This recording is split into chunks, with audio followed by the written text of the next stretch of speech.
Pedro Sánchez se empeña en aparecer en el lado bueno de la historia, enarbolando causas que le sirven de escaparate mientras la sombra de la corrupción acecha a su propio entorno. No es casualidad, la pose moralista es el mejor cortafuegos para distraer a la opinión pública. Ahora apunta a Israel, pero lo hace con gestos simbólicos y no con decisiones de verdadero calado. Si de verdad quisiera ejercer presión, podría romper relaciones diplomáticas con Netanyahu, decretar un embargo de armas que hoy se ha vuelto a retrasar o impulsar medidas firmes en el marco europeo. Pero no, prefiere el efectismo, como el boicot a una etapa a la vuelta a España o el veto en Eurovisión y las competiciones deportivas. Lo que queda es una imagen de un presidente que confunde titulares con soluciones y que usa esta triste masacre para tapar sus problemas internos. Aquí arranca Cuestión de Prioridades.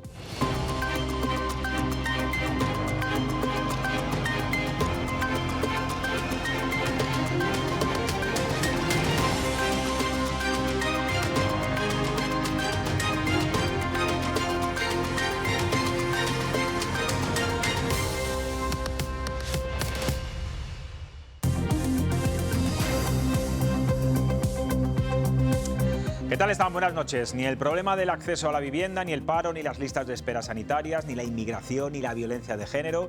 Nada de todo esto, que son precisamente los problemas que más afectan y preocupan a los españoles, según la última encuesta del CIS, están en el debate político actual de nuestros representantes públicos. Ahora todo es el veto a Israel en las competiciones deportivas, en Eurovisión y el aplaudido boicot de la Vuelta Ciclista a España por parte del Gobierno. Es de lo único que se habla estos días, es que no hay otra cosa, no hay otro tema. Bueno, aquí en Castilla y León sí, porque ya tenemos fecha para las elecciones autonómicas, iremos a votar el 15 de marzo. Bueno, Pedro Sánchez ha conseguido volver a controlar los tiempos de la agenda política, que había perdido antes de verano, aunque en su cruzada contra Netanyahu sigue sin dar respuesta a lo que le exigen sus socios, el tan ansiado y prometido embargo de armas a Israel, que sí que está en su mano. Hoy tampoco se ha aprobado en el Consejo de Ministros y ya van varios retrasos. Miriam Polo, buenas noches. Buenas noches, José Luis. Bueno, ¿qué es lo que ha pasado para ese retraso de nuevo? Pues José Luis, la situación sigue en punto muerto. El Gobierno no ha aprobado el embargo de armas a Israel en el Consejo de Ministros, acumulando nuevos retrasos que mantienen la tensión con sus socios. La portavoz lo achaca a la complejidad jurídica, pero insisten en que su voluntad de hacerlo sigue intacta. Ustedes saben del compromiso de este Gobierno, así además lo hemos trasladado, de llevar adelante ese Real Decreto con el embargo, pero también les digo, las cosas evidentemente hay que hacerlas bien.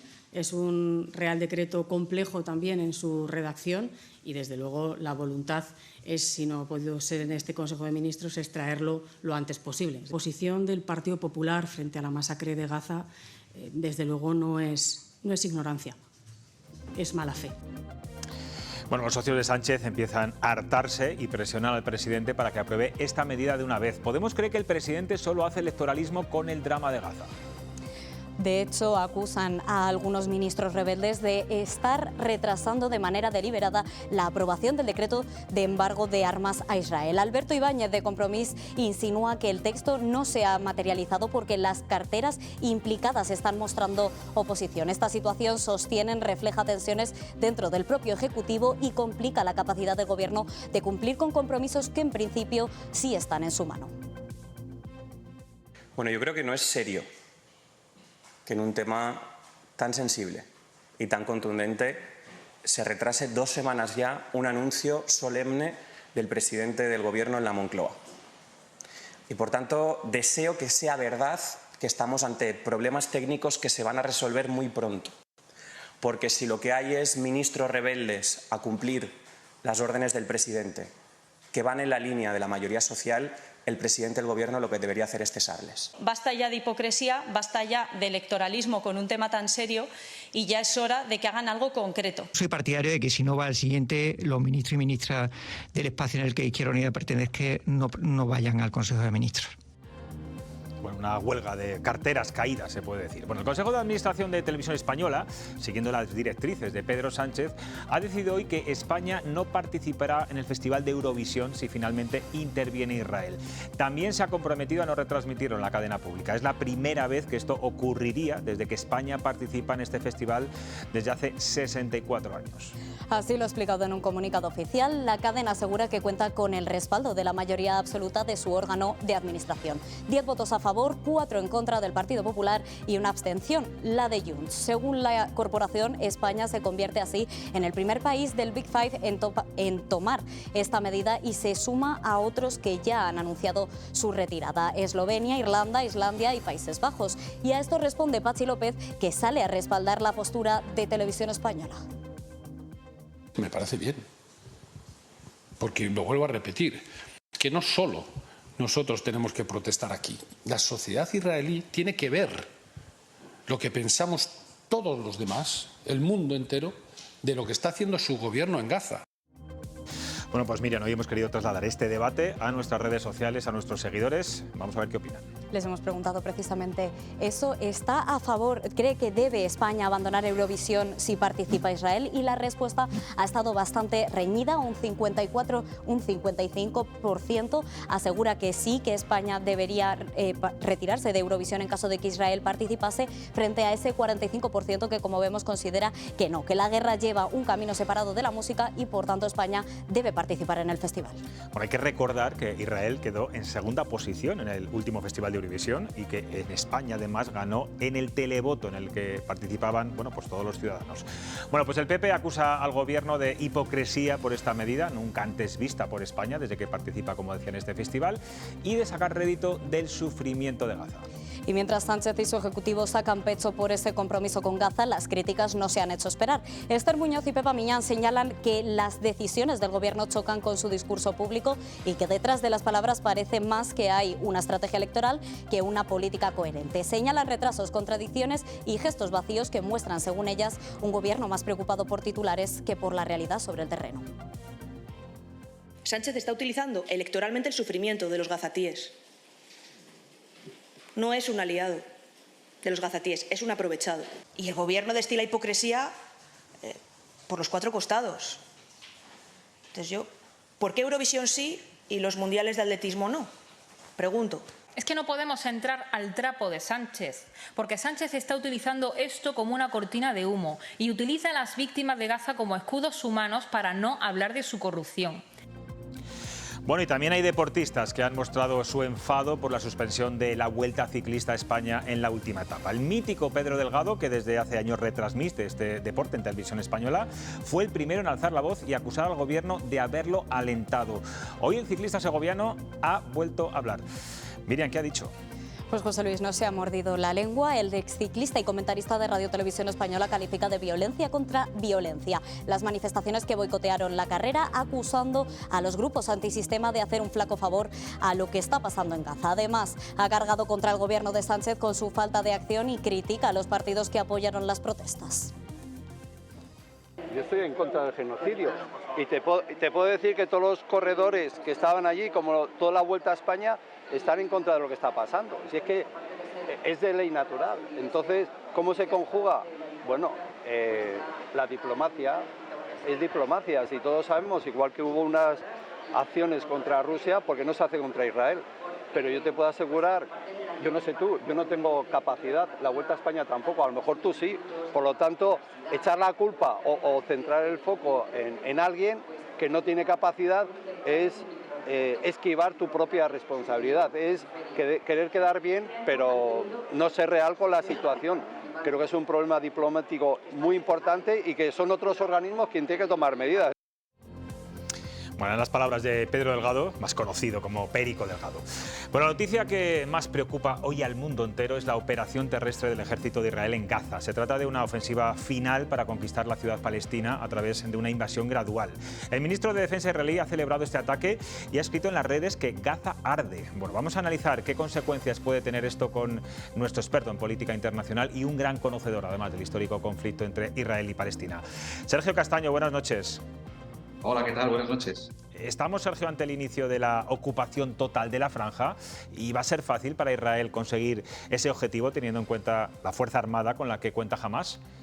Llevamos varias semanas ya advirtiendo que esto iba a suceder. Hoy se ha iniciado la ofensiva y no lo va a tener tan fácil como parece sobre el terreno porque Hamás sigue teniendo presencia, sigue teniendo efectivos.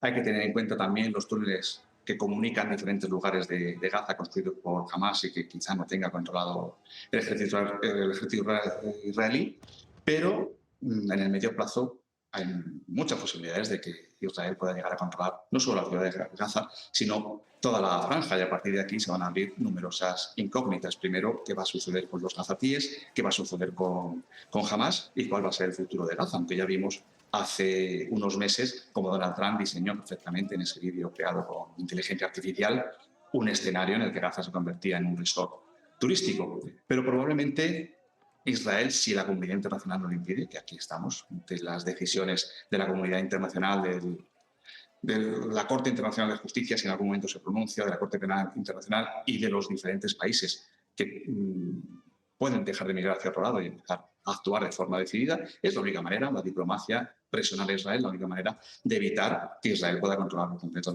la ciudad de Gaza y la franja de Gaza. Porque controlar completamente la ciudad de Gaza es sinónimo de decir estamos a un paso del exterminio total del pueblo palestino.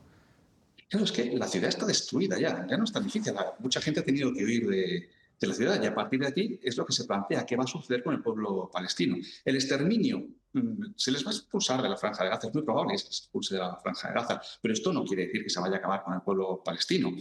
Hay exiliados palestinos en Siria, en Jordania, los que viven ahora en Gaza pues terminarán, los que sobrevivan, lógicamente, exiliados en otro lugar, y el rencor que esto va a generar entre aquellos que apoyaron a Hamás en su momento, que lo siguen apoyando hoy en día, va a dar mucha fuerza a Hamás para continuar, bien en el exilio, bien desde Qatar, desde Jordania, desde cualquier país donde se puedan ubicar, donde quizá en Jordania no es de cobijo, pero sí Qatar, por ejemplo, ha sido el refugio. La semana pasada se acabó con la vida de algunos dirigentes de Hamás, Israel acabó con la vida de algunos dirigentes de Hamás que estaban reunidos en Qatar, y desde ahí se va a seguir organizando este grupo islamista, este grupo terrorista. Por tanto, esta ofensiva, que va a acabar con la vida de miles de personas, no va a acabar con el problema va a seguir latente y Hamás seguirá existiendo, bien en Gaza o bien en cualquier otro lugar. Sergio, ¿qué relevancia le das a que la ONU concluya hoy que Israel está cometiendo un genocidio en Gaza, que hable por primera vez de este delito? ¿Qué consecuencias puede tener para Netanyahu, que está en búsqueda de captura? ¿O hasta que no lo declare el genocidio la Corte Penal Internacional no tiene ningún valor jurídico? Claro, hablamos de una comisión independiente que se ha reunido y ha determinado que de los 5 factores que determinan el genocidio se cumplen en el caso de Gaza 4, pero esta decisión no es vinculante ni representa tampoco la posición oficial de Naciones Unidas.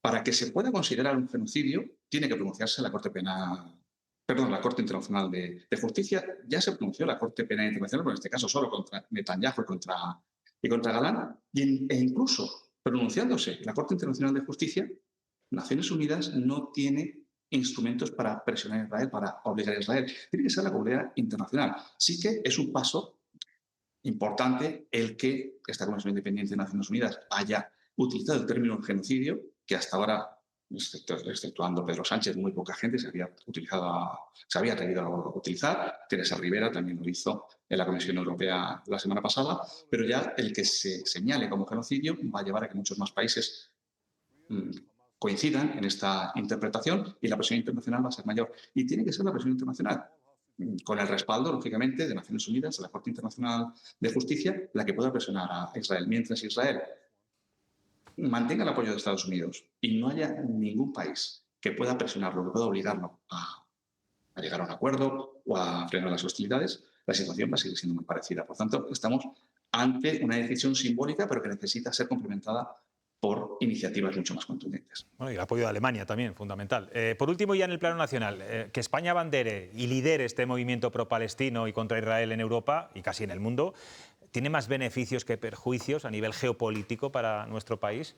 Bueno, es una estrategia que ha trazado Pedro Sánchez, que tiene 2 intenciones claras. Por un lado, en el plano doméstico, dejar de hablar de muchas de las situaciones que se están dando ahora mismo, casos de corrupción y problemas que tiene el gobierno, aglutinar a ese bloque progresista que llama Pedro Sánchez. Y es muy triste que se utilice con fines electorales un drama humanitario. Y por otro lado, lo que quiere hacer Pedro Sánchez es convertirse en un referente dentro de la Unión Europea, defendiendo esta cosa palestina con un discurso moral que en cierto modo está calando en la Unión Europea, porque ya el miércoles se va a suspender de forma parcial el acuerdo comercial con Israel, y después de que se señalara a Teresa Rivera la semana pasada por utilizar el término genocidio, la posición dentro de la Comisión Europea empieza a cambiar. Sí que es verdad que es difícil que haya una posición firme dentro de la Unión Europea condenando a Israel, porque Alemania de momento se va a mantener en la posición en la que ha estado hasta ahora, con ese compromiso que mantienen con Israel, pero se van dando pasos y Pedro Sánchez lo que quiere es liderar este cambio de postura de la Unión Europea o avanzar hacia una posición mucho más dura con Israel por parte de los 27. Pues Sergio, siempre, bueno, eres clarificador en muchas dudas que nos llegan cuando estos temas internacionales tan complicados, bueno, esta guerra y este conflicto del que tú llevas hablando y escribiendo desde hace muchos años, lamentablemente, digo lamentablemente porque el tema es para preocuparse, vamos a tener que conectar muchos días contigo, ya verás, para que nos expliques muchas más cosas. Gracias. Muy bien, pues estaré encantado, como siempre. Gracias. Gracias, hasta luego. Bueno, pues tengo aquí ya 4 analistas que me van a ayudar hoy a desentrañar un poco la realidad internacional, nacional, autonómica. Hoy hay muchos temas encima de la mesa. Arturo Pinto, buenas noches. Buenas noches. Señor Caloca. Buenas noches. Calopa, Javier Monse Serrador y Joaquín Sánchez Torné. En tu caso digo 2 apellidos porque me lo sé, el resto no me lo sé. Buenas noches. Bueno, siempre lo digo así de seguido. Arturo, ¿por qué crees que el Gobierno se resiste a tomar medidas de las que sí que tiene competencia, como veíamos antes ese embargo de armas que de nuevo nos ha llevado al Consejo de Ministros, y se centra más en otras, digamos, más efectistas o más populistas, como es el veto en Eurovisión, en las competiciones deportivas? Él puede hacer cosas, más allá de pedir y pedir. Puede tomar decisiones. Sí, bueno, está claro que ha tomado medidas efectistas y bueno, lo podemos analizar, pero yo creo que lo que pretende el Gobierno por su cuenta, sin tener en cuenta un poco lo que decida la Unión Europea, a la hora de la verdad, aún asumiendo la presión que tiene de su socio de gobierno, que es Sumar o Podemos en otra escala, no es tan fácil. La portavoz del Gobierno hoy ha hablado de problemas técnicos, problemas jurídicos, pero no es tan fácil porque el compromiso que tiene la industria militar en España está muy condicionada por la tecnología israelita. Y eso pues requiere tomarse las decisiones de miles de millones. Exactamente. Entonces, aquí el presidente, porque además lo que diga el presidente nadie le contesta en contra, aparte de tomar la decisión, como muchas otras que ha tomado para intentar pilotar... Bueno, sus socios de gobierno sí, contestan en contra, hoy lo hemos visto. Sí, pero... internamente. Pero claro, a eso me refiero. Pero él yo creo que es consciente, lo que pasa es que él vive a corto plazo de la política y de todo el momento en esta legislatura, y en el tema de Israel pues cada vez va tropezando más, porque esta decisión ya lo anunció una rueda de prensa, si recuerdas, un día a las 9 de la mañana, que no sabíamos qué pasaba y era para anunciar esto, y han pasado... Bueno, una declaración institucional. Una declaración institucional, no una rueda de prensa. Sí, estamos acostumbrados últimamente a este tipo de comparecencias y han pasado semanas y estamos igual en ese sentido. No sé si es posible o si desde el punto de vista... de la estrategia logística militar y de defensa de nuestro país en el marco europeo, esto es lo más deseable, independientemente de la presión que tenga de sus socios.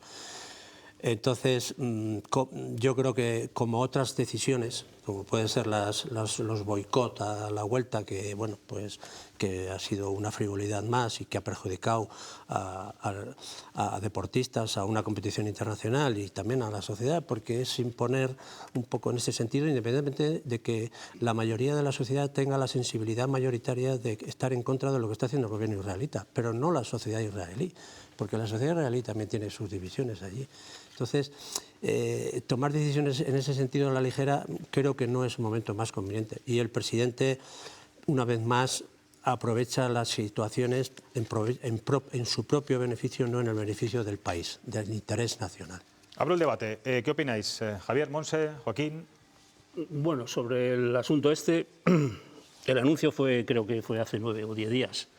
La declaración institucional, quiere decir que entra dentro de los límites trasladar una voluntad política a una norma, en este caso, que evidentemente tiene su complicación, porque hay en juego posibles posibles reclamaciones posteriores pues, de los contratos y demás, pero sí hay dos hechos constatados. Uno de la semana pasada, que se rompió un contrato de 278 millones de euros con una empresa israelí, y esta semana se ha roto un contrato de 700 millones. Quiero decir que la voluntad ya se está plasmando en hechos concretos, ¿no? Por lo tanto, que no ha salido este martes, bueno, pues saldrá el que viene. Yo creo que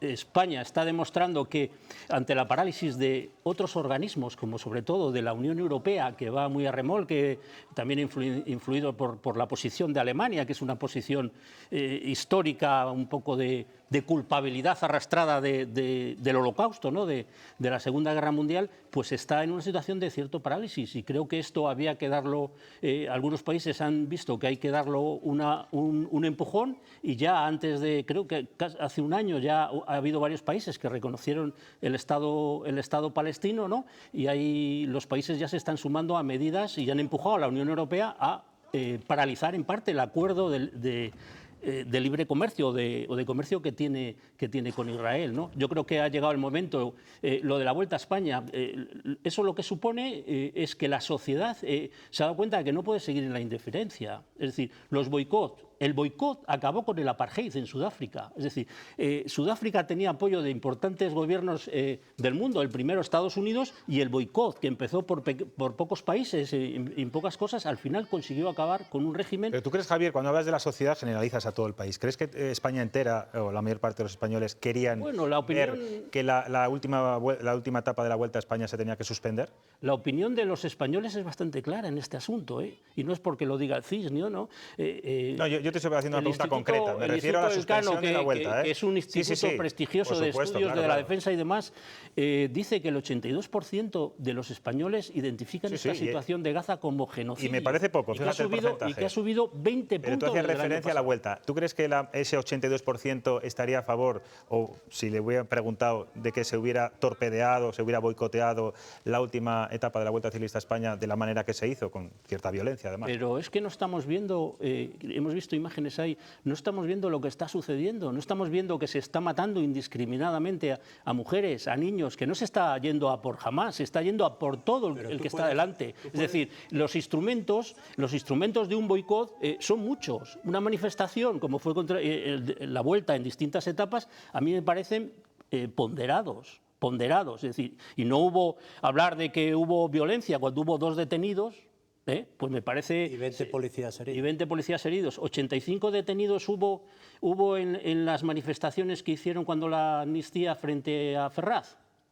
85 detenidos. Es decir, a lo mejor es que se empleó más la policía porque le dejaron... No. La policía se emplea igual. La policía se emplea igual. No yo creo, no a mí me molesta que los días que llevamos, días que llevamos hablando de ciclistas. Perdona, termino, Arturo, termino. Sí, los días que llevamos hablando de ciclistas, de no sé qué, de la imagen de España, que yo creo que la imagen de España está encabezando una movilización que va a ser mundial.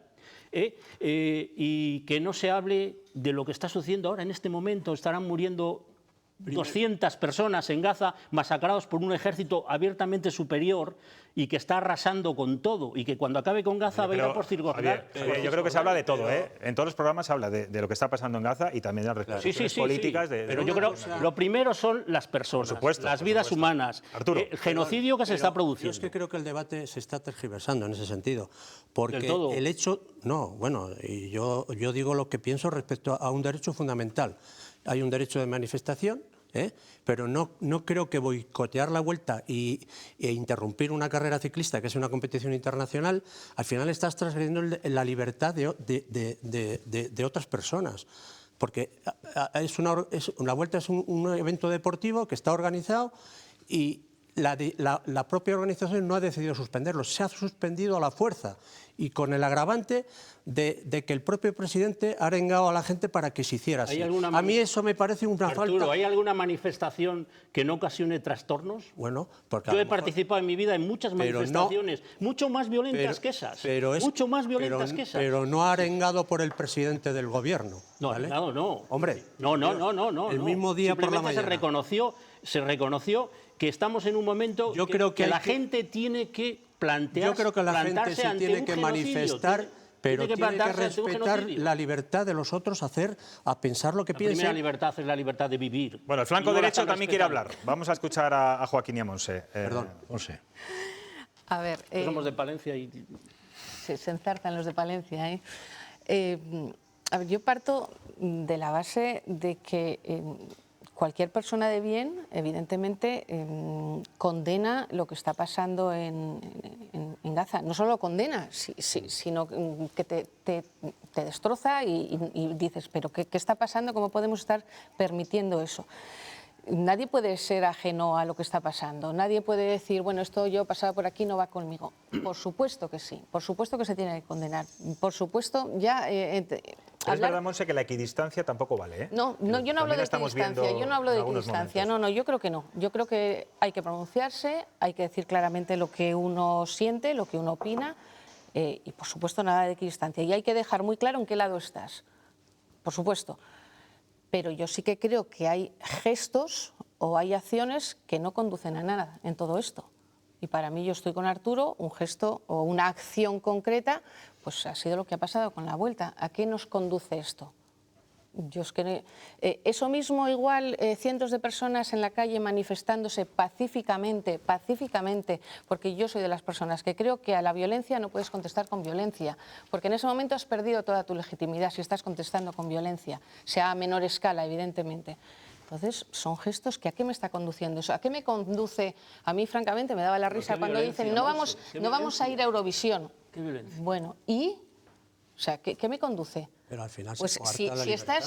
si estás de acuerdo, si tienes claro, y creo que lo tenemos todos, que se está aniquilando un pueblo y que hay una matanza de personas, y todo eso lo tenemos claro, llámalo como quieras, porque yo luego cuando entramos con esto de la semántica, si es genocidio o no es genocidio, aparte de que eso está evidentemente muy regulado cuando se puede denominar así o no, pero para mí no es lo importante, como lo denominamos, lo importante es que están muriendo miles de personas inocentes, porque están en el medio... están entre dos, entre el ejército israelí y Hamás. Entonces, lo importante es eso. ¿Qué consigo con todas esas cosas? Bueno, si estoy de acuerdo en que eso no puede seguir así, la diplomacia, las negociaciones, sentémonos. Si Pedro Sánchez lo tiene tan claro, rompe relaciones diplomáticas. Pero yo creo que las tiene que romper. Bueno, pues rómpelas. Joaquín, vamos a escuchar a Joaquín. Claro. A ver, yo creo que aquí hay que discernir entre primero el qué, luego el cómo y luego el por qué. El qué a mí me parece obvio. Yo, como dice Monse, creo que no hay nadie en este mundo que tenga un mínimo de sentido común y un mínimo de corazón que no piense que lo que está ocurriendo en Gaza es una salvajada. Eso es el qué. El cómo, me parece que la manera en la que Pedro Sánchez ha elegido protestar contra todo esto, me parece que es la forma más equivocada, pero es la manera que tiene de alargar su supervivencia en el cargo, de contentar a Podemos, de contentar a Sumar, y esto que hace, pues no decreta hoy el embargo de armas en el Consejo de Ministros, pues porque tiene suficiente margen, porque Podemos no va a romper, y porque hemos visto al secretario general de Izquierda Unida diciendo que, hombre, que es bueno que los ministros no vayan a ese Consejo de Gobierno, pero, hombre, por Dios, si no vas a un Consejo de Ministros, dimite. Si no estás de acuerdo con lo que está haciendo tu propio gobierno, dimite, márchate. Y probablemente a lo mejor lo que tenemos es unas elecciones adelantadas y que cada uno se pronuncie, que es lo que tiene que hacer el país entero. Ahora, decir que lo que pasó el domingo en la Vuelta a España en Madrid no es violencia, pues hombre, yo creo que es estar ciego. No. Eso, bueno, todo tipo de boicot, pero escucha, que coarta la libertad del contrario. A mí me parece muy bien tu opinión. Lee la jurisprudencia del Tribunal de Derechos Humanos de Europa y lo define perfectamente dentro de una manifestación lo que es violencia. Que es que me da igual. Tú opinas una cosa, yo opino otra. No, yo opino lo que dice el Tribunal. Tú opinas una cosa, yo opino otra. Yo opino que lo que ¿es violencia cortar una autovía? Es violencia cortar una autovía poniendo en peligro a deportistas y poniendo en peligro a mucha de la gente que estaba allí intentando ver una vuelta. No digo que sí es violencia cortar una autovía. Pues te estoy diciendo que sí, que si pones en peligro la vida de los deportistas, sí es violencia. Que tú tienes una opinión que me parece muy bien. Expresas la opinión y ahora deja que los demás expresemos la nuestra. Bueno, es verdad, hay una cosa. Las imágenes que hemos visto. Mi opinión es la que es, que eso es violencia para luchar contra otra violencia. Y me parece ridículo. Esas imágenes de las vallas volando... Me parece ridículo que estemos en ese debate. Pero insisto, eso no. Se coarta la libertad de un ejercicio deportivo. Déjame que acabe y de lo que piensa otra gente. Con el porqué. O sea, claro. Estoy en el cómo y ahora el porqué. Sí. Sencillamente porque Pedro Sánchez no puede hacer otra cosa. No. O sea, sencillamente él piensa, porque el problema de Pedro Sánchez no es internacional, es doméstico. Claro. El problema de Pedro Sánchez es que no sabe exactamente qué hacer para poder hacer algo en su gobierno. Porque no tiene un gobierno, porque todo el mundo le pone las zancadillas en su propio gobierno, pero claro, no se atreve ninguno a dimitir, porque primero, si dimiten, pierden el sueldo, pierden el foco, y si dimiten, al final acaban obligando a Pedro Sánchez a convocar elecciones y por lo tanto perderán su puesto de trabajo. Ese es el porqué, y yo no encuentro otro porqué. Insisto, bueno, pues yo creo que esas imágenes que estamos viendo ahora, si eso no es violencia, pues bueno, pues será otra cosa. Pero para mí es violencia. ¿Cómo lo titularías tú? ¿Cómo lo calificarías, Javier? Que una manifestación. Tengo cierta curiosidad. Una manifestación. Vale. Una manifestación. Pacífica. Como hay cientos. No. Como hay... Que yo he estado en muchas manifestaciones. Que ha vivido en el País Vasco, ¿verdad? Que yo he cortado autovías con ruedas. Que he cortado autovías con ruedas y no ha sido violencia, no ha sido definido como violencia. Voy a leer lo que dice el tribunal. Y la gente que estaba viendo la vuelta a Ciudadanos Normales de Madrid... Y yo estaba en casa y quería ver el sprint, a ver quién ganaba. Pero me parece más importante, la acción que se tomó para denunciar lo que está sucediendo en una parte del mundo. Bueno, pero se puede denunciar sin interrumpir una actividad deportiva o empresarial. Es que las cosas no se saben cuándo empiezan. La lucha por los derechos civiles en Estados Unidos empezó por una chica negra que se montó en un autobús y se soltó. Sí se sabe por qué empiezan. No, Rosa Parks. Jamás... hace un ataque tremendo a Israel, secuestra a 200 o 200 y pico personas. No lo ha denunciado todo el mundo. Pues claro, pero es que sabe por qué empieza por ahí. Sí. Porque jamás comete un acto terrorista. Sí. Que en este país sabemos mucho de actos terroristas y no creo que estemos a favor ninguno de actos terroristas. Entonces, y por eso hay que matar 25.000 niños. Como yo ya he dicho, impedir que llegue la ayuda humanitaria, que se mueran de hambre. Como yo ya he dicho que es una salvajada lo que está ocurriendo ahí, no se puede justificar y no se puede olvidar y no se puede olvidar el porqué. Bueno, vamos a avanzar. Quiero haceros más preguntas. Es verdad que el gobierno podía haber evitado o no haber financiado también esta Vuelta Ciclista sabiendo que había un equipo israelí, porque hay 3 empresas públicas, que es Correos, Loterías y Apuestas del Estado y Paradores, que han financiado también esta carrera. Mucha gente se preguntará en sus casas, ¿y por qué estos vetos a Israel ahora y no antes? Ha habido otras competiciones con equipos israelíes, hemos visto el Eurobásquet, el Mundial de Atletismo en Japón, otras muchas, y no ha pasado nada. ¿Por qué creéis que ocurre ahora, en este momento? Bueno, pues porque el presidente está, como dice acorralado. Joaquín, está acorralado y no tiene proyecto ni de presente ni de futuro. Acorralado estaba antes de verano y no lo hizo. Pero es que cada vez analizáis muy mal la realidad política. Cada vez se suceden más. La analizamos distinta. No, es una opinión. Distinta a la tuya. Vamos a respetar las opiniones de cada uno. El relato de uno no tiene por qué coincidir con el del otro, simplemente se da la opinión. No, si yo dije en junio aquí que Pedro Sánchez tenía que irse. Pero es que Pedro Sánchez, en una entrevista... Pero le van a sacar en hombros. Pedro Sánchez, en una entrevista no muy lejana, en La Sexta, le preguntaron por si era genocidio y él dijo que estos temas tiene que pronunciarse en la Corte Internacional de Justicia. Y ahora ha cambiado el relato. ¿Por qué? Porque tiene problemas domésticos. Mucha gente ya, porque genocidio, Arturo. No solo la ONU.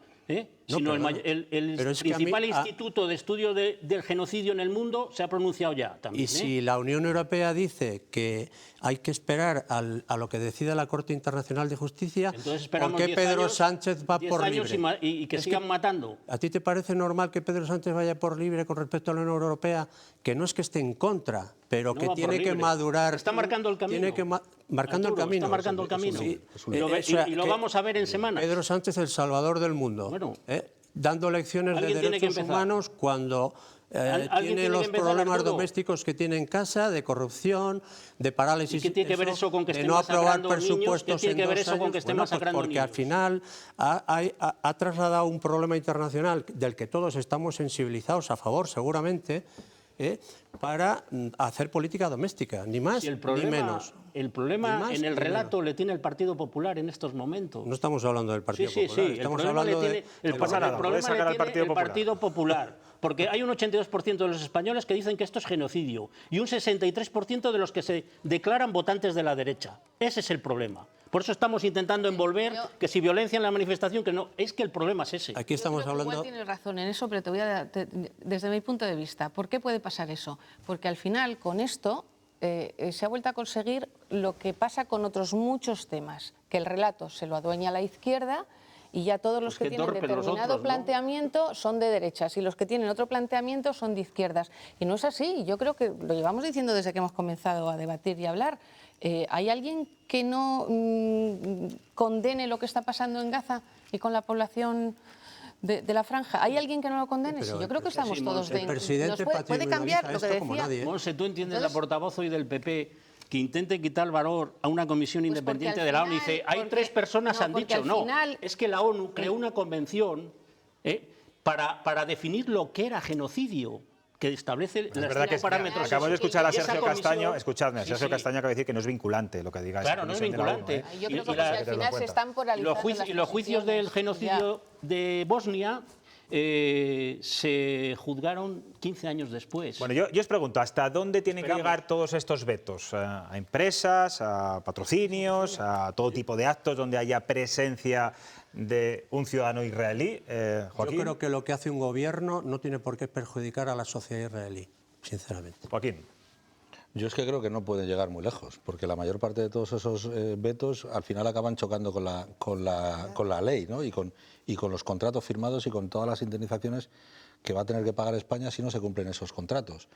Bueno, y con la propia economía. Y por supuesto la propia economía, pero bueno, yo creo que primero chocará con la justicia, con la ley, con todos los abogados que haya por el mundo, y segundo acabará afectando la economía. Pero es que la economía a Pedro Sánchez le da igual. Bueno, mal no va. No va mal, pero aquí no hay Dios que se pueda comprar una casa. Aquí no hay. No os adelantéis, que luego quiero que hablemos de ese asunto. No hay paro, pero estamos viendo cómo todo el mundo protesta porque el bolsillo no llega a final de mes, porque está todo fenomenal. Porque evidentemente hay muchísimos más afiliados a la Seguridad Social, pero es que resulta que son contratos de media jornada, contratos discontinuos, contratos. En fin. Bueno, quiero que también hablemos de Eurovisión, que la gente está muy pendiente de si va Yo quería decir España... que el boicot tiene que ir con todas las consecuencias, como se hizo con Sudáfrica. ¿A todo? Con todas las consecuencias. Es difícil eso, ¿eh? ¿Tú crees que el presidente va a seguir con esto muchas semanas más? Yo creo que no dura 2 semanas. Porque tendrá otro programa doméstico y buscará otro. Pues la sociedad ya se ha puesto a rodar. Y el que se ponga a parar esta bola... ¿Por qué generalizas a la sociedad? Porque es la sociedad la que se ha manifestado. Es la sociedad la que se ha manifestado. Si todos podemos estar de acuerdo. Que no eran 23, que eran 100.000 en Madrid, que en Bilbao fueron tal. La sociedad se ha puesto y el que se ponga a parar esta bola lo pagará. Bueno, habría que ver, Javier, cuántos aficionados que estaban en la Vuelta Ciclista de Bilbao y de Madrid enarbolaban la bandera palestina, que ojalá fueran muchos, ojalá fueran todos. ¿Y cuántos iban a ver la carrera? Porque ni fu, ni fa, ni quito, ni pongo, que no todo el mundo está pendiente de estas cosas. Que fueran a manifestarse pacíficamente, que está muy bien. También, claro. Decir bueno, quiero preguntaros, se me acaba el tiempo antes de ir a la publicidad. Javier, enarbolaron la bandera de Israel, el alcalde de Madrid. Eurovisión. Televisión Española ya ha dicho que no va a participar en el Festival de Eurovisión si Israel interviene, como ocurrió el año pasado, por cierto, que intervino, no que Televisión Española decidiera no participar, que ahí estuvo Melody cantando una preciosa canción. ¿Qué os parece? ¿Son gestos? ¿Esto ayuda? ¿Esto presiona? Como está si lo hacen más países, Israel cambiará, no sé, bueno, somos el quinto país. Somos el sexto, si no me equivoco. Como estamos muy tensos y la política está muy tensa y todo está muy tenso, yo creo que hay que darle un toquecito de humor. ¿Qué más da si vamos a quedar los últimos? No da igual. Bueno, siempre nos quedará Benidorm. ¿No? Pues es que es un tema de Benidorm se mantiene, ha dicho. Claro. Pues hombre, a mí es que me parece que es exactamente lo mismo que con la Vuelta Ciclista a España, es confundir churras con merinas. Exactamente. No da igual. Bueno, se hizo con Rusia, Yo sí quiero hacer una apreciación al respecto. Esto demuestra que organismos como Radio Televisión Española o, por ejemplo, el Consejo Superior de Deportes independientes no han tardado, en reaccionar al momento. de algo, anda, que no tienen problemas, ¿eh? Y además el Consejo Superior de Deportes, que es un órgano colegiado. Entonces, no sé yo hasta qué punto hay transparencia y cómo se ha decidido eso, porque, si hombre, hay mucho deportista que a lo mejor piensa que lo que ha pasado en la Vuelta le puede pasar a ellos en otros eventos deportivos y no están de acuerdo. Entonces, ¿a quién representa ellos? Bueno, la UCI dijo ayer que España no está preparada para... Claro, ¿y todo por qué? Porque el presidente del Consejo... La UCI es la culpable de todo lo que ha sucedido en la Vuelta. Porque lo mismo que hizo con un equipo ruso cuando la invasión de Ucrania, el Gazprom, que estaba también en la primera división del ciclismo, lo tenía que haber hecho con el equipo de Israel.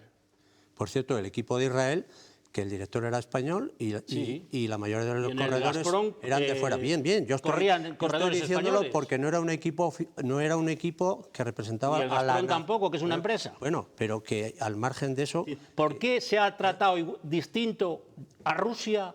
Con todo merecimiento se le ha apartado de todas las competiciones. Porque la Unión Europea no ha decidido lo contrario todavía, ¿vale?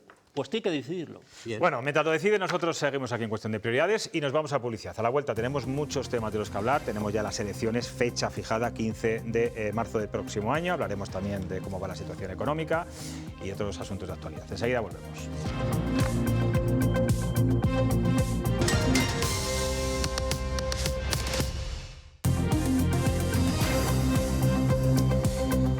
Ya tenemos fecha oficial para las elecciones autonómicas en Castilla y León. Será el 15 de marzo del próximo año, como ya dijo Mañueco la semana pasada en una entrevista, y hoy lo ha ratificado el secretario autonómico del Partido Popular. Se agota así la legislatura hasta el final, tal y como viene insistiendo el presidente, aunque cabe la posibilidad de un adelanto electoral. Miriam, ¿en qué escenario se llevaría a cabo ese nuevo adelanto? Pues ese adelanto solo podría darse si se convocaran elecciones generales. En ese caso, las autonómicas se celebrarían antes de lo previsto, que ahora está marcado para el día 15 de marzo, siempre que todo siga su curso normal. Sobre esta posibilidad se ha pronunciado el popular Paco Vázquez, que asegura que su formación está preparada para cualquier escenario. El Partido Popular está desde el principio preparado para, en primer lugar, dar cuentas del balance de gestión realizada por el Gobierno regional, pero en segundo lugar también para explicar a los castellanos y leoneses y a los palentinos también lo que ha hecho el Partido Popular durante estos últimos 3 años y medio, ya casi 4 años, en Castilla y León.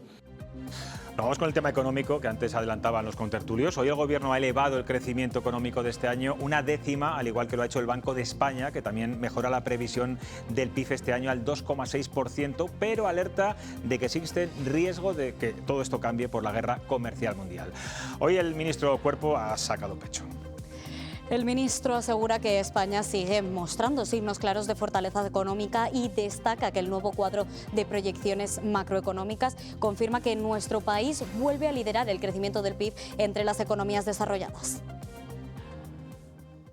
Estamos creciendo 2-3 veces por encima de la zona euro o de las principales economías en una situación particularmente compleja. Elevada incertidumbre, comercio internacional afectado por una mayor fragmentación y después de varios shocks, la economía española se ha mostrado más resistente que nunca ante shocks de distinta tipología, de demanda, de oferta, de precios.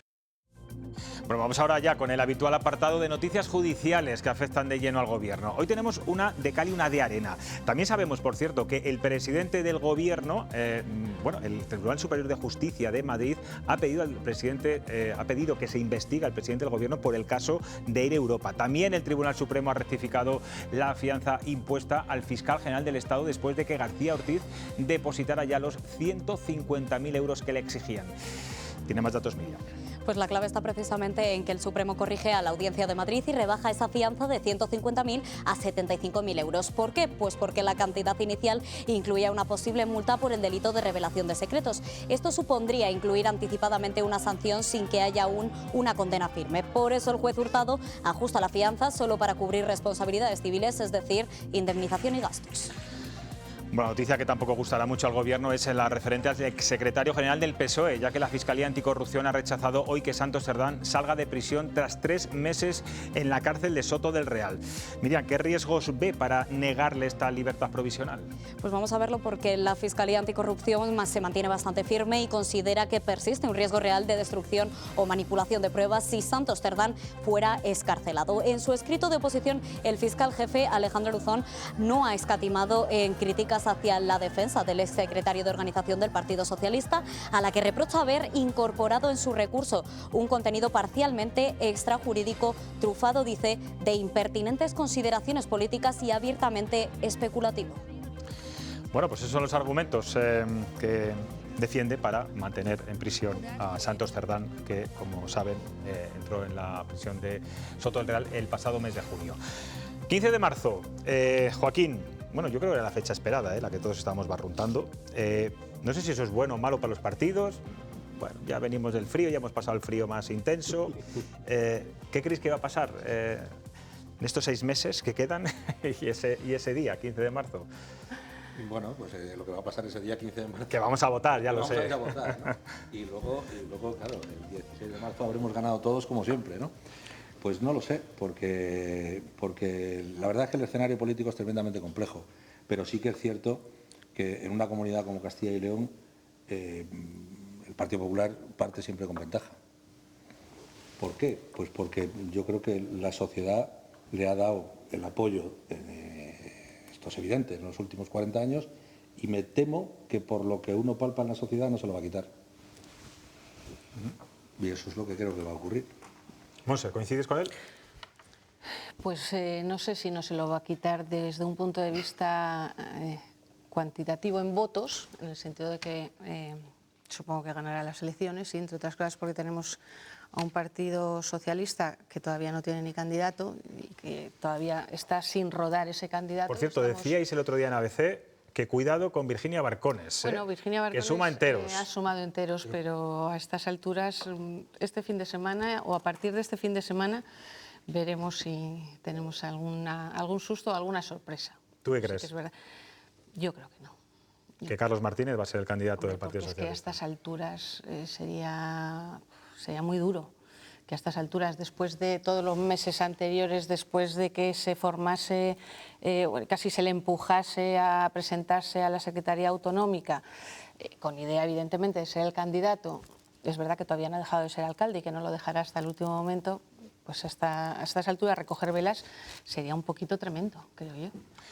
Pero sí que es verdad que bueno, pues a raíz un poquito de del tema de incendios, de todo lo que ha pasado, pues sí que estaba ahí nuestra querida Virginia. Virginia Barcones, que por cierto fue el Partido Popular que la puso en la picota con aquello de la pirómana, ¿no? Y sí. Empezamos todos bueno, aquí la conocíamos perfectamente. Pero dicho lo cual, preguntabas un poquito qué esperamos, pues yo creo que en este momento está en un escenario que no quiero ser excesivamente pesimista por lo que nos toca a los que nos dedicamos a esto de contar sobre todo campañas electorales y elecciones, pero las mayorías son muy complicadas. Bueno, yo creo que la clave en estas elecciones autonómicas es si finalmente, como dice Joaquín, que el Partido Popular va a ganar y Alfonso Fernández Mañueco, que es el candidato, conseguirá revalidar su mandato. Si es con Vox, si es con los partidos localistas, ¿no? Claro. Yo tengo la sensación, y no sé si coincidís conmigo, en que Mañueco prefiere a los partidos localistas que a Vox en estos momentos. Bueno, creo que son aliados más... Ganar, José Luis, no es gobernar. Claro, exactamente. O ya veremos. Claro. Sino que se lo digan a Tudanca, ¿no? Sí. O que se lo digan a Pedro Sánchez también. Exactamente. ¿Cómo lo veis, Arturo? Javier. Curiosamente, todos hablaban de esta fecha porque es la última posible. Con la ley electoral, el último día... Bueno, aquí muchos no han creído, no sé si es tu caso, Javier, muchos no han creído a Alfonso Fernández Mañueco, no, va a adelantar elecciones, tal, y él decía, no, yo voy a apurar hasta el final. Más al final no puede apurar, porque es el último fin de semana. José Luis, porque los vientos también se le han ido torciendo. Claro, si los vientos en vez del sur hubieran soplado del norte, pues hubiera convocado elecciones en cualquier momento, como hizo en febrero del 22, que entendía que era una buena ocasión. Así que quede claro que si Pedro Sánchez adelanta los comicios generales, Castilla y León iría en paralelo, ¿Qué sucederá? Primera cuestión, el PP, que es una maquinaria electoral en el territorio, en unas elecciones autonómicas que se convocan separadas tiene un problema de movilización. Y ya se vio en las del 22. Por lo tanto, tendrán que esforzarse mucho para esos 10 puntos de diferencia de participación que hubo, moverles, porque si no va a tener un problema. Segunda cuestión, que es una paradoja. Los que quieren echar inmigrantes de este país les van a dar entre 3 y 4 procuradores. ¿A Vox te refieres? Sí, los que quieren echar a los inmigrantes les van a dar entre 3 y 4 procuradores porque son los que han mantenido el censo, por ejemplo en Palencia, si no, en vez de 7 se elegirían 6 y así en alguna provincia más. ¿Y qué va a suceder? Yo creo que el PP... Es decir, a ver, que aquí yo creo que la gente no te ha entendido. Como aumenta la población porque hay más inmigrantes, precisamente claro, por eso van a tener... No, es una paradoja, un es decir, electoral. es una paradoja. Quien dice que hay que echar inmigrantes se van a ver favorecidos porque han venido muchos inmigrantes en los últimos 4 años. Ha aumentado la población en la comunidad. Efectivamente, y han mantenido el censo electoral en 3 provincias. Hombre, Vox dice que hay que echar a los que son ilegales. Los ilegales no votan. No. Los ilegales no votan. Yo no digo que esté de acuerdo en echarlos o no. Pero los ilegales no votan. Los que figuran en el padrón. Pero esos son legales. Sí, pero también quiere echar a los que llevan aquí no sé qué tiempo, etcétera, etcétera. Es otro debate que podemos entrar. Y por último, yo creo que el PP, y a nivel nacional ya, después de verano no lo está haciendo bien. Está entrando en un discurso de querer ser más que la extrema derecha, de hablar de fosas y otra serie de tonterías y barbaridades por ahí, y está fortaleciendo a su derecha. Y se está viendo, y bueno, aquí también lo hemos hablado, una brecha de edad muy preocupante para la derecha, sobre todo, que es que de 44 años para abajo, el partido dentro de la derecha más votado es Vox. Arturo. Entonces, veremos cómo se pinan los bolos, como dicen en los pueblos, el día 15 de marzo, pero si yo ahora tuviera que decir algo, creo que el resultado va a ser peor del que tiene. Vale. Arturo, ¿cómo lo ves? Bueno, como decía Joaquín, una cosa es quien gane y otra cosa es quien gobierne, evidentemente, ¿no? Pero el viento, yo creo que teniendo en cuenta la política territorial del Gobierno de España, que está siendo muy perjudicial para Castilla y León, en temas como los transportes, mismamente la red de autobuses estatal pues ha quitado líneas y demás, el tema del AVE y luego el tema territorial de... los incendios creo que pueden perjudicar, pero también es corresponsable si hay que buscar culpables del propio el gobierno, porque de alguna manera ¿Tú crees, Arturo, es una acción coordinada. que van a ser unas elecciones autonómicas solas? Y explícale lo de los incendios. Perdona, Javier, ¿la gente va a votar en clave nacional o en clave autonómica? Sí. Ese es el tema, que el Partido Popular va a intentar rentabilizar al máximo el daño que, según piensan los sondeos en este momento, perjudica el gobierno de Sánchez a Castilla y León. Bueno, vamos con la economía. Y si no, nos atenemos a otros resultados de otras autonomías, evidentemente. Bueno, somos las primeras, ¿eh? Castilla y León va a ser las primeras, va a ser ese conejillo de Indias o ese... No en vano, el presidente Mañueco adelantó elecciones y también le favoreció la política nacional de Sánchez a PP de Castilla y León, porque mejoró sus resultados.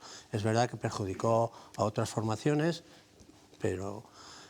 ¿cuál es la clave también? Pues que Vox, hay que ver en qué medida tiene implantación. Yo creo que la implantación de Vox a nivel nacional va a ser mayor que a nivel regional. A nivel autonómico. Puede ser, porque al final es verdad que la estructura que tiene el Partido Popular y el Partido Socialista también en todos los pueblos, en todas las comarcas... Pero luego la gobernabilidad, pues habrá que ver el resultado. Bueno, veremos a ver si ese mismo día salimos de esa incógnita o... como suele pasar últimamente, habrá que negociar y negociar y negociar. Hablabais antes de la economía. Decía Joaquín que la macro puede ir muy bien, pero que la micro pues que no funciona. Ahí estamos viendo también, yo voy a dar un dato, el IPC. Estamos ya rozando el 3% y eso lo notan ustedes cuando llegan, iba a decir el carro de la compra, cuando vamos con 2 bolsas. Salimos de un supermercado o un gran superficie comercial con 2 bolsitas y ya nos hemos gastado ahí, no voy a decir la cifra, pero casi 80 euros. ¿Cómo está la economía? ¿Está tan bien como dice el señor Cuerpo? ¿Está tan mal como dice el Partido Popular? Hace 2 días el consejero de Economía y Hacienda de Castilla y León dijo que la economía de Castilla y León era la que más crecía y crecía, no sé si era un punto más o algo parecido, con respecto a la nacional. Evidentemente, el PSOE no se la creyó, Vox no se la creyó, la Izquierda Unida no se la creyó, Podemos no se la creyó, pero ahora sí nos tenemos que creer que la economía es un fenómeno porque el ministro Cuerpo dice que va a crecer mucho más, ¿no?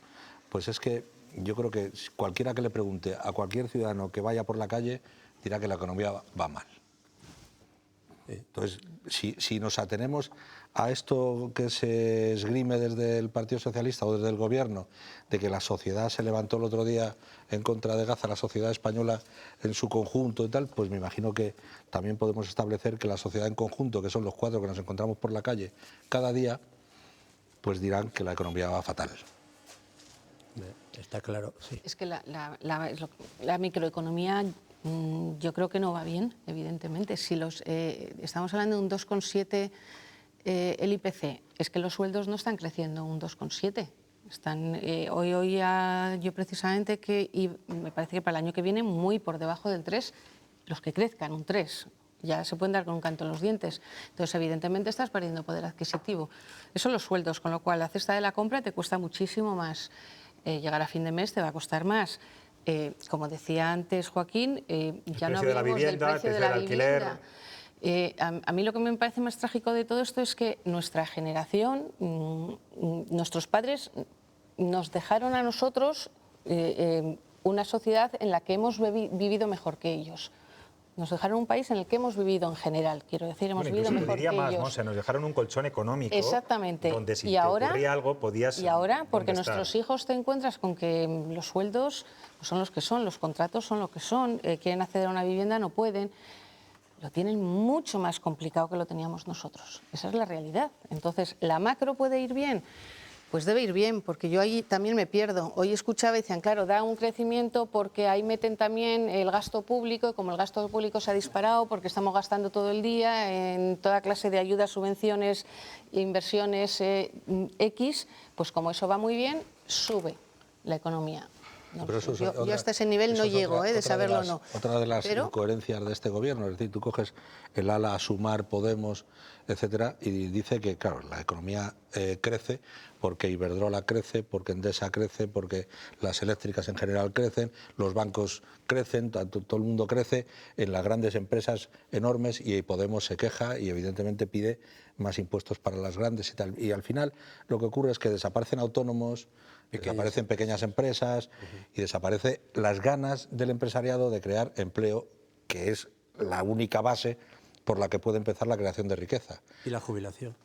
Bueno, eso ya es otra historia. Ahora hablamos de la jubilación también, que tiene ahí Chema Nieto dibujada una cosita que os va a gustar. Javier, tú no eres tan catastrofista, seguro. Bueno, ni tanto no, pero yo creo que hay que creerse las cifras. He paseado hace poco por Palencia y vi mucho comercio cerrado, pero lo cual hace años ya. Me sorprendió. Hace años. Bueno, pero el comercio Palencia no... La calle Mayor queda hace años ya. Sí, vale.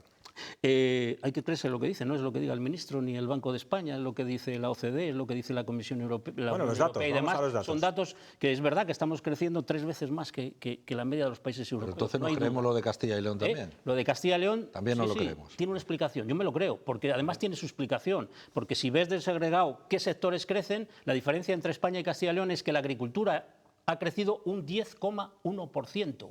Y eso arrastra el resto. Castilla y León tradicionalmente crece más que la media nacional cuando es un buen año agrario y crece menos cuando es malo. Y eso es así históricamente. Es decir, hay 5 millones más de ocupados de los que había cuando tocamos suelo en el 2013. Hay 4 millones menos de desempleados que cuando tocamos techo en el 2013.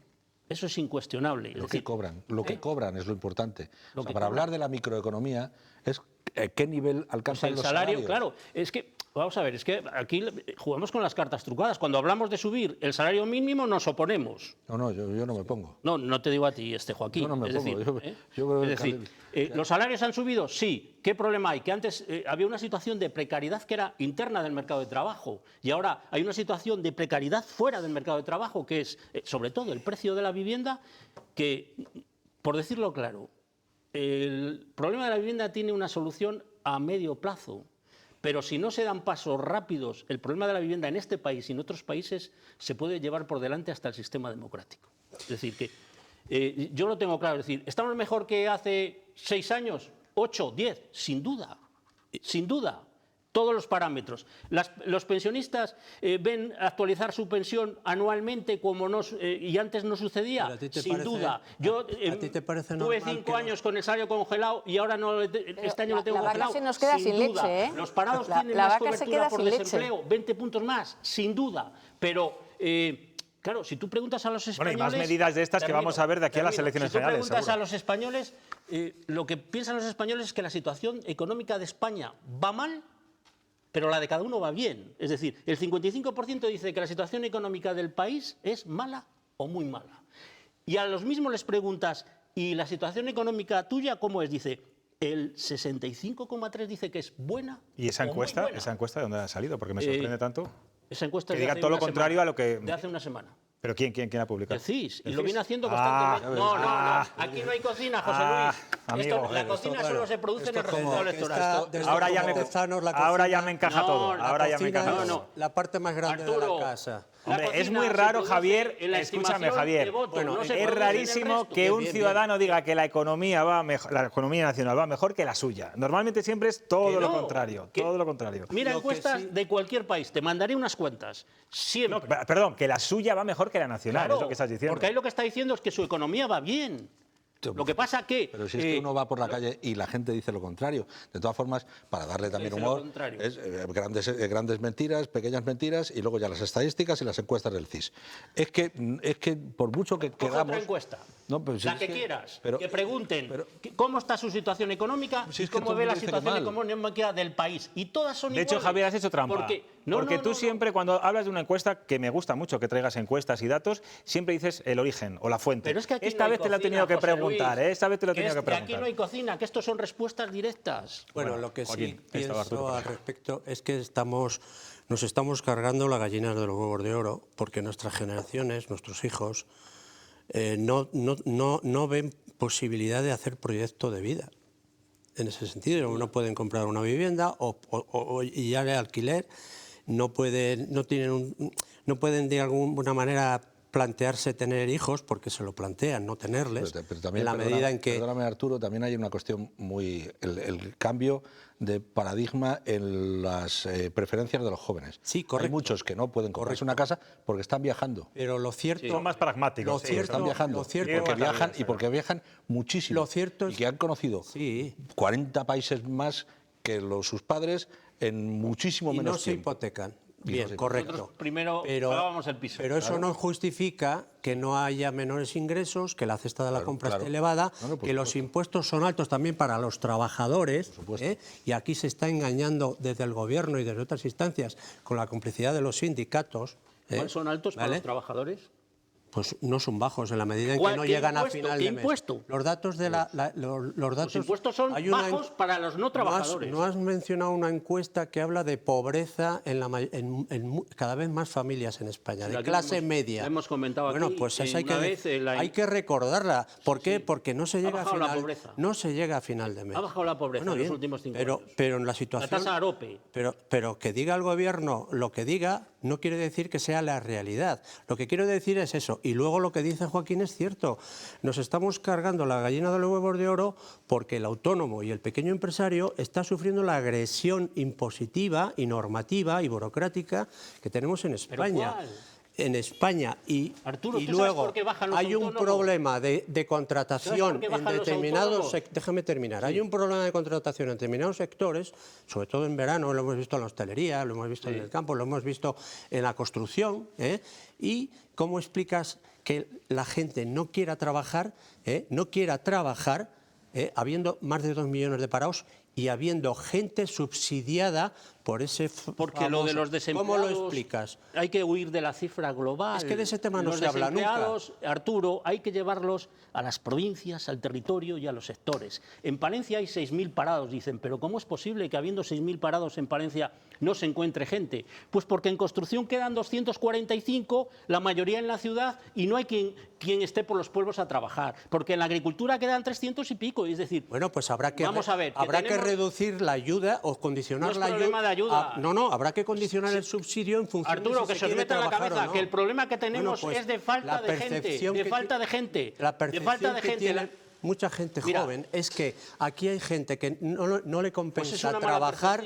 Es una mala percepción. Y ellos que están trabajando con un sueldo miserable cobran muy justo y encima cotizan. Es una mala percepción, y el que cobra el Arturo. subsidio está cotizando por él el Estado. ¿Cómo explicas eso? Arturo, es una mala... Porque no somos tantos como nos queremos. Bueno, pero somos. Y si no vienen de fuera, no mantenemos los puestos de trabajo. Pero hay un problema y no se Valencia, soluciona. En España, y luego termino. De aquí a 15 años, el 35% de los trabajadores que estamos ahora estaremos jubilados.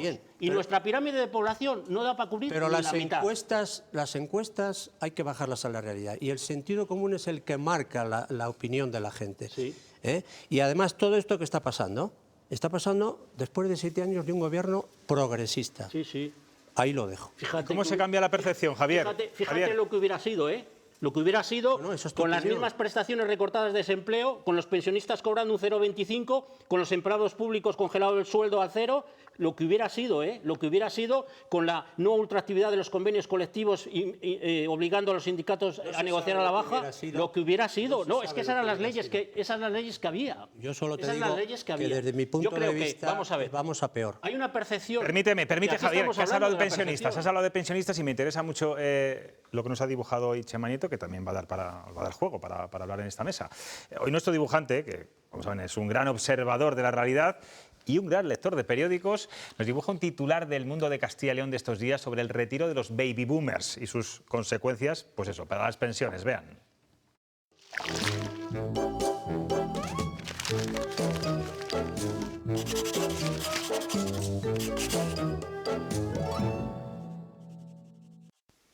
Se observa mejor la vida con una luz encendida.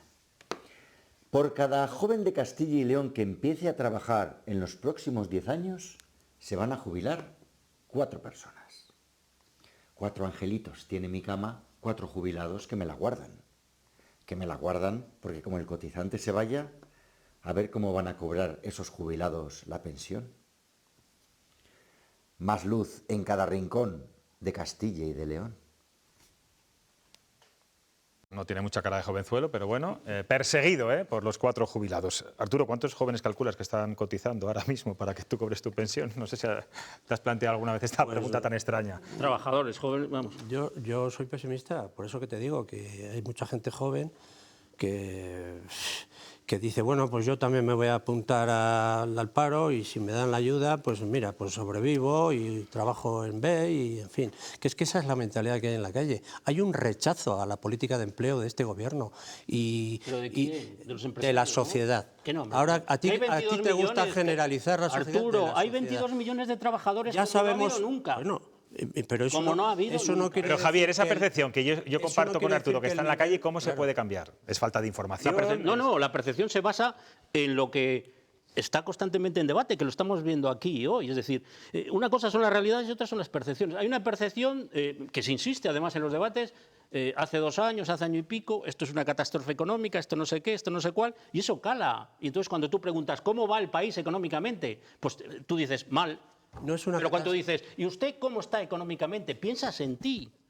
Por eso mismo. Y dices, bien. Y dices peor. No dices peor. No se trata de... Javier, no se trata de... la realidad. Claro, no se trata... A mí me gustaría que estos sesudos institutos de economía, alguien hiciera un estudio que consistiría en algo tan sencillo como calcular el coste en décimas de PIB que supone de menor crecimiento estar constantemente extendiendo un discurso económico catastrofista. Pues la redistribución de la riqueza... Joaquín, vamos a escuchar a Joaquín, yo estáis aquí ocupando demasiado espacio. Por tranquilizar a Arturo, yo lo que creo es que España es un país solidario y la solidaridad entre comunidades autónomas se mantendrá, y aunque en Castilla y León haya un trabajador por cada 4 jubilados, se supone que la riqueza generada en Cataluña, en el País Vasco, en Madrid, en Andalucía, también permitirá que haya algunos caja única y solidaridad territorial, ¿no? que podamos jubilarnos aquí. Sí, efectivamente, la caja única que el gobierno de Pedro Sánchez se quiere cargar dándosela... No es verdad. Dándosela a... Bueno, no le quiere hacer la fiscalidad para Cataluña. Una agencia tributaria propia en Cataluña. Eso no tiene nada que ver con la seguridad social. El cupo vasco, en fin, no tiene que ver. Aquí no tiene nada que ver. Las cotizaciones de la seguridad social son una cosa y la fiscalidad son otra. Tiene que ver con la solidaridad interregional. La caja única de la seguridad social está permitiendo que todos cobremos la pensión, o todos la cobren, tanto aquí como en otros sitios. Pero si yo lo que ahora mismo hay 2,7 trabajadores, hay 2,7 Lo que quiero es que siga permitiéndolo. Hace 6 años había 2,1. Es que lo que quiero, Javier, es que yo creo que con estos mimbres hacemos bien.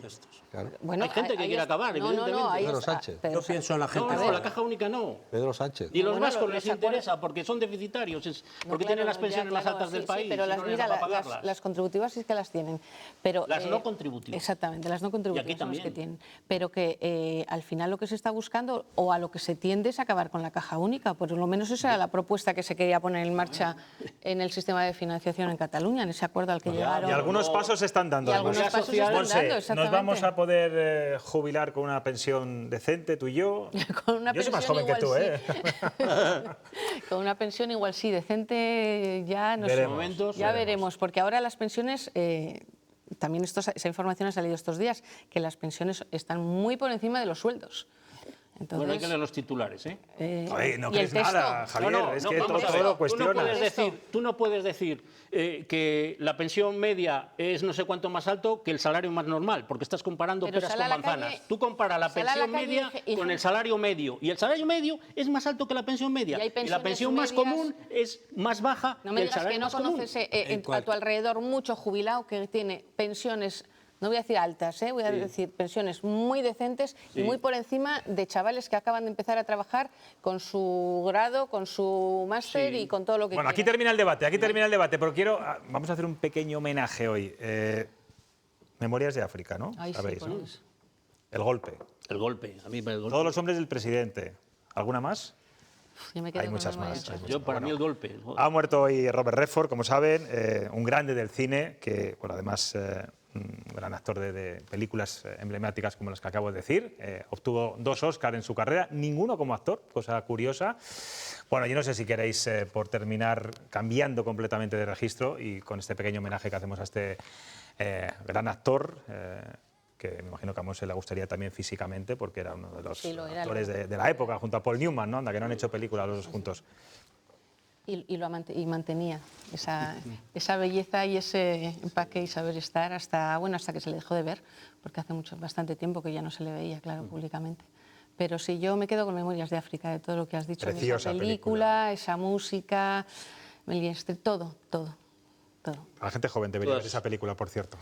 Robert Redford, muy bueno, pero cuando actuaba en películas con Paul Newman mejoraban los dos, ¿no? Porque para mí El golpe es una película que me encantó la primera vez que la ves, luego ya sabes la trama y tal, ¿no? Memorias de África, o Dos hombres y un destino, muchas películas, porque al final... Además ha sido un director y un actor que ha tenido criterio propio y ha mantenido su independencia en la medida que ha podido a la hora de no se ha dejado arrastrar por la industria norteamericana muchas veces, lo cual le ha permitido hacer buenas películas. Ha dejado pasar los años, no como otros y otras, sin pasar por estas cosas de operarse y eso. Dices físicamente, vale. Pues no. Joaquín, ¿algo que decir de Robert Redford? Esa imagen maravillosa lavándole el pelo a Meryl Streep en la selva africana. Evidentemente uno de los grandes actores de la historia del cine, ¿no? Sí.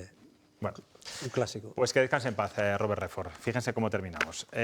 Mañana espero en Madrid. Mañana estaremos en Madrid. No se pierdan la entrevista. Vamos a entrevistar mañana a un magistrado del Tribunal Constitucional, José María Macías, que fue recusado precisamente por este tribunal en el caso de la amnistía. No tiene desperdicio seguramente ninguna de las cosas que diga. Les espero mañana en Madrid a las 11 menos 25 de la noche. Adiós, descansen y disfruten.